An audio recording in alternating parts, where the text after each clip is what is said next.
Okay lang ba na gabi-gabi natin ginagamit ang eco mode sa ating mga aircon? So ito pong eco mode ay papaliwanag ko sa inyo. Ako po isang aircon technician at ito po ang aking opinion tungkol dyan. Ano nga ba ang eco mode? Ang eco mode po, ito po yung pumipigil na mag-ramp up o masyadong pagtaas ng kuryente sa ating mga aircon.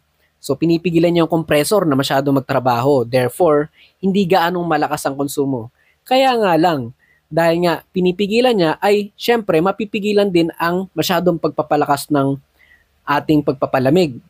So, sa iba po ay okay lang ang lamig ng eco mode. Sa iba naman po ay sinasabi nila, bakit ganun? Hindi ganong malamig yung aircon ko pag naka-eco mode. So, dahil nga po doon sa sinabi kong operation. So, kung okay lang po sa inyo yung lamig, okay lang po, nagamitin niyo yan araw-araw. Pero kung hindi po okay, pwede po kayo mag-switch ulit sa cool mode.